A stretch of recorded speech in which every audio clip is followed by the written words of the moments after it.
Hey guys, welcome back to my channel Surbhipuri. Another blog चल रहा है पार्ट 2 पचमढ़ी। आपने फर्स्ट पार्ट को काफ़ी ज़्यादा प्यार दिया और प्लीज़ आप वीडियो देखते हो तो प्लीज़ मेरे चैनल को सब्सक्राइब और वीडियो को लाइक कर दिया कीजिए। आपका एक लाइक मुझे बहुत मोटिवेशन देता है और मुझे बहुत प्रेरणा देता है कि मैं आगे बढ़ूँ। तो प्लीज़, और आपको लाइक करना और सब्सक्राइब करना बिल्कुल भी फ्री होता है, तो प्लीज़ कंजूसी ना कर कीजिए। हम यहाँ से धूपगढ़ से निकल चुके हैं। अभी हमारी धूपगढ़ की यात्रा ख़त्म हो चुकी है, फिर भी काफ़ी कोहरा आपको दिख रहा होगा और यहाँ से थोड़ा सा आगे चल के क्लीन रास्ता है।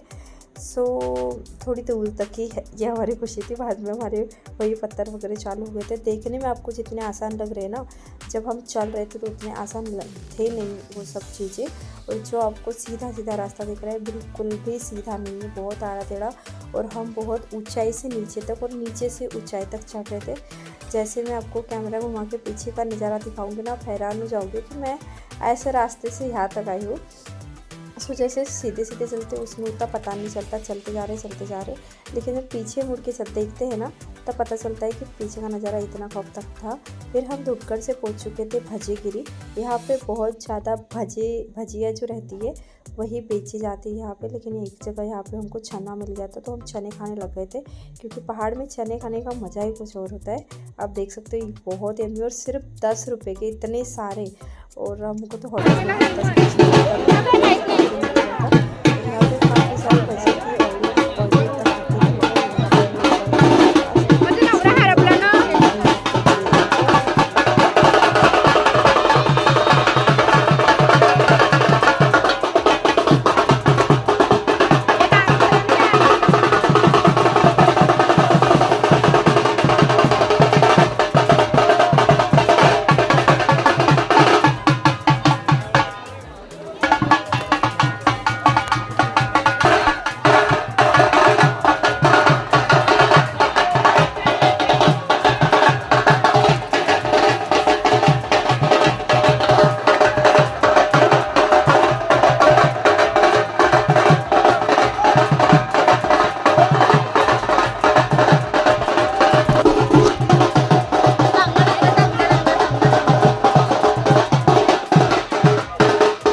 से निकल चुके हैं और हम जा रहे हैं काजरे माजरे की तरफ। जी हाँ, हम जा रहे हैं काजरे माजरे की तरफ। यहाँ पे भी उसका नाम ही काजरे माजरे है। यहाँ पे कोई बिल्लियाँ वगैरह नहीं रहती है। एक्चुअली हिंदी में जो बिल्ली अपन बोलते हैं वही होता है मांजर हमारे मराठी में। आप देख सकते हैं पहाड़ से है जो मेरे पैर में बहुत झुंझुन और पूरे वगैरह आ चुके हैं। जय जय श्री राम। यहाँ पे जय जय श्री राम। एक नमन गौरव पार्वती हर बोला, हर हर महादेव। अरे हरियर हरियर।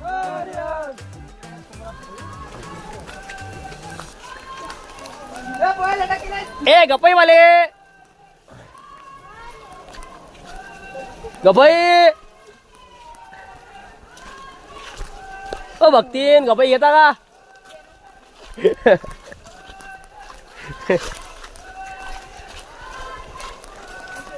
हरियर हरियर हरियर। ओ हेलो हरियर। गपई का मतलब, जो मेरे हबी गपई गपई चिल्ला रहे, गपई का मतलब यहाँ पे होता है देसी दारू। मोहा की जो दारू होती है उसको यहाँ पहाड़ में गपई बोला जाता है।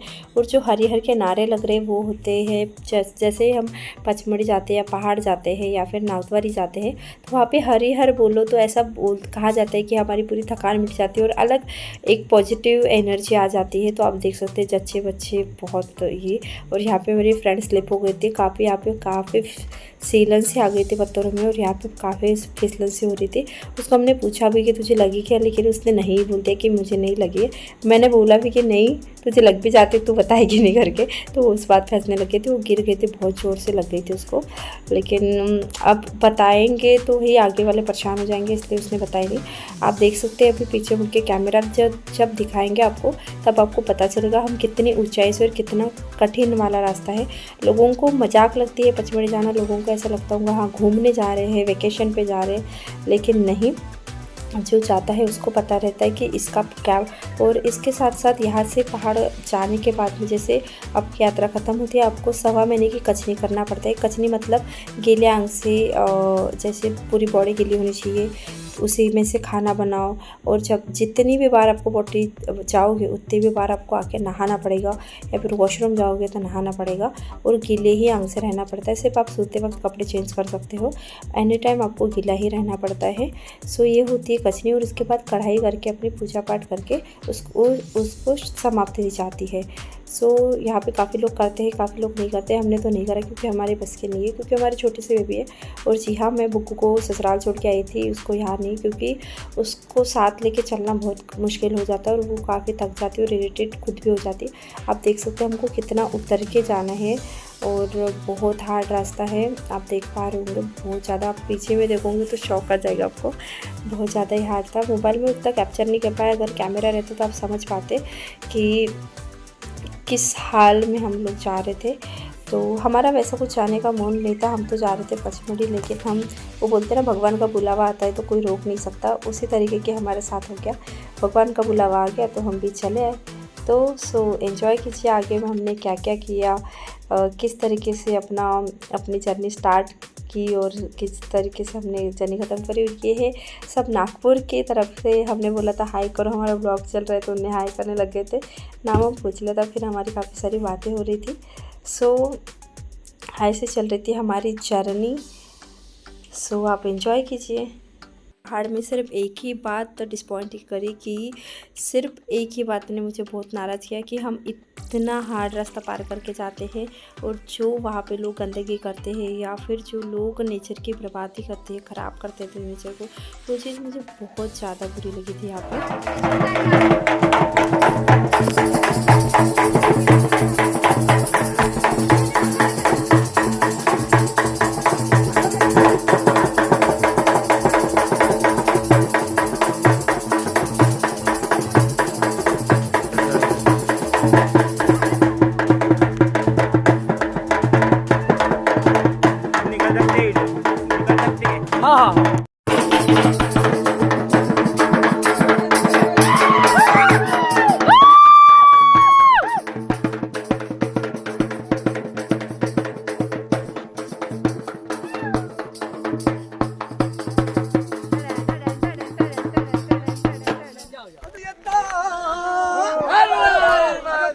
फटाके देवा फुटले फटाके देवा चालू झाले झटके गा देवा माझ्या मला चालू झाले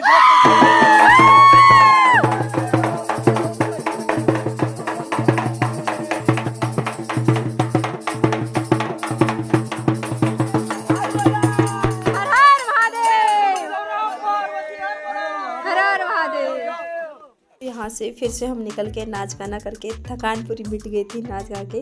तो हमने सोचा बारिश तो हो नहीं रही है तो रेनकोट निकाल दे, तो मैं यहाँ पे रेनकोट निकाल रही थी और हाथ में लेके बाद में चलने लग गई थी क्योंकि बैग में बिल्कुल भी जगह नहीं है।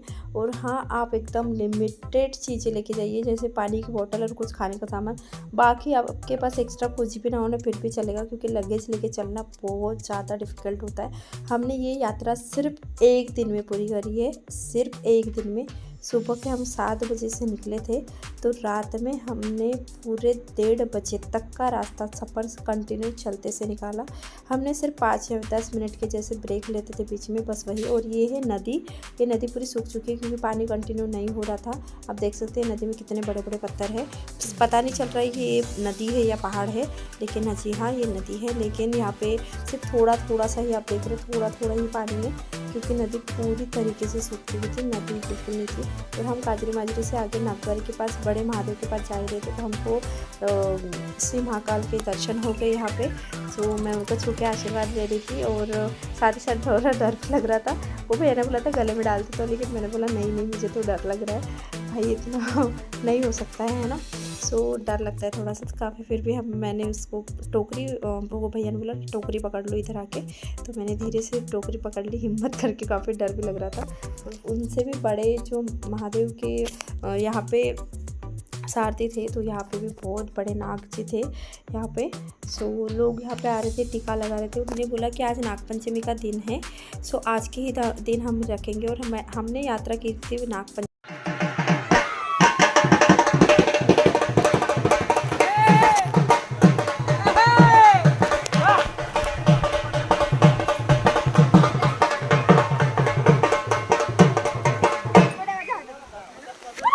डांस का ब्रेक लेने के बाद फिर से एक बार आ चुके हैं। सो यहाँ पे देखिए बहुत पथरीला रास्ता था और हम यहाँ पे थक चुके थे, क्योंकि हमारे जो फ्रेंड सर्कल था वो बहुत पीछे छूट गया था, तो हम उनकी वेट कर रहे थे यहाँ पे। सो मैं जैसे कि बता रही थी, नेचर को काफ़ी लोग बहुत ख़राब कर चुके थे। सो यहाँ पे बहुत गंदगी मचाते हैं लोग, पता नहीं क्यों ऐसे करते हैं, क्योंकि इतना ब्यूटीफुल नेचर है। यहाँ पे लोग सुख शांति के लिए आते हैं। और एक बात मुझे जो बहुत मतलब दिल को लग गई थी, वो ये बात कि आपको भगवान जी के पास जाने के बाद ऐसा मन शांत नहीं लगता। जैसे अगर मंदिर में जाते तो कैसे मन शांत होता है, तृप्त होता है, यहाँ पे नहीं हो पाता, क्योंकि जो यहाँ पे देवस्थान की जो जगह है वो लोगों ने काफ़ी ज़्यादा गंदी कर चुकी थी। वहाँ पे मूर्तियाँ भी छोटी छोटी थी। देखो, दिल से आस्था करो या दिल से मांगो तो भगवान भी मिल जाते हैं। लेकिन हम जब इतने दूर से जाते तो हम यही चाहते कि हमारा मन शांत रहे और हमारा दिल साफ हो। देख सकते हैं आप लोगों ने कितना गंदा कर चुके हैं यहाँ पे। जिससे यहाँ पे टेंट करके रहे थे लोग, लेकिन जब जाते समय पूरा साफ़ करना चाहिए तो नहीं, यहीं पे आधी गंदगी छोड़ दिए थे। और पूरा ये जगह इतनी अच्छी हुआ करती थी उस टाइम पे, और अभी इसके पहले भी मैं आ चुकी थी।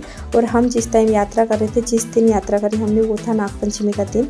जी हाँ, जो नाग देवता हमने जब उस थोड़ी देर पहले दिखाए थे, तो उन भैया ने बोला था कि कल हम इनको छोड़ देंगे दूध पिला के, क्योंकि अपन आज नागपंचमी का दिन था और आज इनके दर्शन होना बहुत बड़ी बात होती है, इसलिए आज हमने रखा है और कल इनको छोड़ देंगे बिना कुछ नुकसान पहुँचाए। जी हाँ, जो उनको गोरखू कहा जाता है, उन्हीं लोग पहाड़ों में ही रहते हैं, छोटी छोटी झोपड़ियाँ बना के। और यहाँ की एक बहुत अच्छी बात है, आपको यहाँ कुछ मिले ना मिला, हर जगह आपको खाना ज़रूर मिलेगा। हर थोड़ी दूर पे जो प्लेस स्टॉप आता है, एक स्टॉप आता है, उसके बाद आपको महाप्रसाद वितरण हर जगह मिलेगा। बहुत सारे लोग यहाँ पे महाप्रसाद वितरण खुद की तरफ से करते हैं, जो कहते हैं कि हमको यही पुण्य मिलता है। मेरी फ्रेंड बोल रही थी तू खा ले, हम रुक जाते हैं, तो टेंशन मत ले। तो ये यहाँ पे खा रहे थे अकेले, यहाँ पे पूरी और हलवा मिल रहा था। और हमने फिर सोचा था आगे जाके रुकेंगे। और ये आ गए काजनी माजरे के भगवान जी। यहाँ पे त्रिशूल बहुत सारे लगे थे। हम बड़े महादेव की तरफ पहुँच ही चुके थे ऑलमोस्ट। ये लास्ट हमारा पहाड़ चढ़ना था, तो हम बड़ा महादेव पहुँच जाते। तो यहाँ पे कुछ त्रिशूल लगे, बहुत प्यारे, बहुत ब्यूटीफुल लग रहे थे। लेकिन लोग बोलते हैं ना कि बस उनको तो कुछ समझ ही नहीं आता। आप आजू बाजू देख रहे होंगे, यहाँ पे भी लोगों ने बहुत गंदगी करके रखी है। सो यहाँ पे हमने दर्शन करने के बाद में आगे जा रहे थे, तो यहाँ पे हमारे समाज के, गोसावी समाज के काफ़ी सारी समाधि थी। इसके आगे में आपको पता चलेगा काफ़ी सारे समाधि, और आपको बैनर्स दिखेंगे। जैसे हर एक गाँव के कुछ क्षेत्र के लोग आते हैं जो अपनी जगह बना के रखते हैं। वैसे हमारी आगे चल के मैं अपनी बुआ जी की भी जगह दिखाऊंगी। जो हमारी बुआ जी है उनकी भी एक प्लेस है वहाँ पे, हल्दी शीश करके। वहाँ पे जो पहाड़ है वो हल्दी का बना है, तो कहा जाता है कि वो पहाड़ में ही हल्दी है। आप देख सकते हैं ये सारी समाधियाँ हैं जो गोसावी परिवार की है, जो पहाड़ में विलुप्त हो जाते हैं या कभी उनकी बॉडी ही नहीं मिलती। सो यहाँ पे उनके नाम से एक समाधि बना दी जाती है जो यहाँ पे रहते हैं उनकी। सो हमारे कास्ट के वहाँ पे बहुत सारे लोग रहते हैं, और जिनने भी ये टेंट लगाए वो सभी हमारे कास्ट, ज़्यादातर हमारे कास्ट के ही है। गिरिपुरिया गोसावी ही आपको वहाँ पे मिलेंगे, क्योंकि मैं भी गोसावी हूँ, तो इस वजह से। सो यहाँ पे हम चल रहे और काफ़ी हमारी मंजिल और दूर थी। हम थक चुके थे पूरी तरह, लेकिन फिर भी जैसे बुजुर्ग लोग हमारे आगे देख सकते होंगे, कितने बुजुर्ग लोग पैदल चल रहे थे। उनको देख के जैसे उम्मीद जाग जाती थी कि नहीं। आप देख सकते हैं आगे भी एक नदी आई है, लेकिन वो भी पूरी तरीके से सूख चुकी है, उसमें बिल्कुल भी पानी नहीं है। ऐसा लग रहा है कि बारिश का पानी थोड़ा सा है बस, क्योंकि इस बार बारिश बहुत कम थी। नहीं तो यहाँ पर बिना रेनकोट के, बिना अपन इसके तो जा ही नहीं सकते, इतनी बारिश होती है। और लेकिन पहाड़ की एक बात है, जितनी ज़्यादा बारिश उतनी अपनी चाल है वो तेज़ हो जाती है, जितनी बारिश नहीं उतनी। और यहाँ पे जो दुपट्टे आपको लगाए दिख रहे हैं वो सफ़ी मन्नत के दुपट्टे हैं जो लगाए हैं, हर कोई मन्नत मांगता है। और कोई कोई ऐसा होता है जो आगे तक नहीं चढ़ पाता, जो हार मान चुका रहता है, तो यहाँ पे वो अपने मन्नत का वो बांध के वापस हो जाता है वही उसी रास्ते से। लेकिन कहते हैं कि पहाड़ में जिस रास्ते से जाते हैं उसी रास्ते से कभी वापस नहीं आना चाहिए। घूम के आओ, शॉर्टकट लेके आओ, लेकिन वही रास्ते से वापस नहीं आना चाहिए। तो हम भी नहीं आए थे। ये है बड़े बहादुर का एक बैनर जो हम नॉर्मल हम पहुंच ही गए थे बस, लेकिन हमने सोचा कि उसके पहले हम थोड़ा सा स्टॉप लें। और हमने हमारे यहाँ के मेरे जो फ्रेंड के अभी है उनके दिख गए थे गाँव के पहचान वाले, तो हम यहाँ पे इनकी शॉप पे रुक गए थे। और उनका काफ़ी सारा सामान भी ख़त्म होते आ रहा था, तो उन्होंने बोला थोड़ा सा सामान है, आज नागपंचमी का दिन है, आज बेच के घर चला जाऊँगा। ऑलमोस्ट नागपंचमी के दिन के दूसरे दिन ऑलमोस्ट पहाड़ पूरा खाली हो जाता है, बाहर के गांव के लोग पूरे चले जाते हैं। सो हम यहाँ पे कुछ देर रहने के बाद यहाँ पे भी देख सकते हो राइट साइड पे यहाँ पे भी महाप्रसाद चालू है। सो जिनका उपवास वगैरह था आप देख सकते हो। ये पहाड़ी चढ़ के हमको ऊपर तक जाना था महादेव के दर्शन करने, जिसका जो टेम्पल का नाम है नागवाली बड़ा महादेव पचमढ़ी वाले, तो वहाँ हमको जाना था। तो आप भी दर्शन कर लीजिए हमारे साथ में। आप देख सकते हैं यहाँ पे 4 घंटे की पूरी लाइन लगाने के बाद हमको दर्शन हुए हैं। सो यहाँ पे आप देख सकते हैं भीड़ कितनी ज़्यादा भीड़ है, कि इतनी ज़्यादा भीड़ कि वहाँ पे हाथ छोड़ दो तो इंसान घूम जाएगा, इतनी भीड़। देखिए भगवान जी के दर्शन करने के लिए 4-4 घंटे के लोगों ने लाइन लगाई थी, 7-7 घंटे के लोगों ने लाइन लगाई थी, लेकिन जैसे तैसे हम पहुँच गए थे, हमने दर्शन कर ही लिए थे। थोड़ा सा आगे जा रहे हैं हम। सो यहाँ पे भी महाप्रसाद की पूरी व्यवस्था थी, तो लोग का जो थक चुके थे उनने वहाँ पे महाप्रसाद लिया। ये बात मुझे वहाँ की बहुत अच्छी लगी कि जगह जगह उनने खाने की सुविधा, मतलब जिनकी भी तरफ से हो सका वो खाना देते थे। तो आप देख रहे होंगे ये पूरी भीड़ सिर्फ ऊपर जाने के लिए है, ऊपर जाते तक बहुत भीड़ थी। हम भी वहाँ से ऑलमोस्ट आप देख सकते हैं इधर महाप्रसाद चालू है। हम भी ऑलमोस्ट अभी आपको दिखाएंगे कि हमको कहाँ तक जाना पड़ा वो 4-7 घंटे की लाइन पूरी करने के लिए। सो यहाँ से सीधा ऊपर देखिए, तो नीचे जाके हमको ये पहाड़ पे चढ़ना था। और अभी आपको दिखेगा वो मंजर जहाँ पे हम लोग जाके भगवान जी के दर्शन। सोचिए भगवान को पाने की आस्था हमारी इतनी थी कि हमको ये जो प्लेस आपको दिख रहा है, छोटे छोटे से इंसान वहाँ पे दिख रहे, पहाड़ के बीचों बीच, पूरा नीचे पहाड़ ऊपर पहाड़, हमको बीच में जाना था। आप रास्ता देख लीजिए, रास्ता किस तरीके से। या तो मेरे पति एंजॉय करने में, जहाँ भी बैंड बजता उनका तो डांस चालू हो जाता। और ये भैया बहुत तेज़ चलते थे बैंड वाले। सो ये रास्ता देखिए आप, इतना रास्ता कठिन करके हम फाइनली ये पहाड़ में पहुंच चुके थे। सो ये फ़ोटोज़ मैंने खुद से नहीं लिए, ये मैंने कुछ फ़ोटोज़ में गूगल की ऐड की है, क्योंकि वहाँ पे हम इतने ज़्यादा थके थे, फ़ोटो की मतलब लगा नहीं था कि फ़ोटो ले ले। सो आप देख सकते हैं कितना हार्ड गुफा है, और ये गुफे में हमको अंदर जाना था और साथ ही भगवान जी के दर्शन करना था। तो आप अभी हम इतने लकी कि हमको आरती तक मिल गई। सो हमने आरती भी कर ली। और आई होप आपको भी मेरे ब्लॉग्स अच्छे लग रहे होंगे, तो please do like and share and subscribe. So आप भी आरती एंजॉय कीजिए और भगवान जी के दर्शन कीजिए। हमने भी आरती करी, आप भी आरती का लाभ उठाए। Thanks for watching. और पार्ट 3 जल्द ही आएगा, सो प्लीज़ वेट कीजिए पार्ट 3 का। सो अभी आप आरती एंजॉय कीजिए। Thanks for watching guys.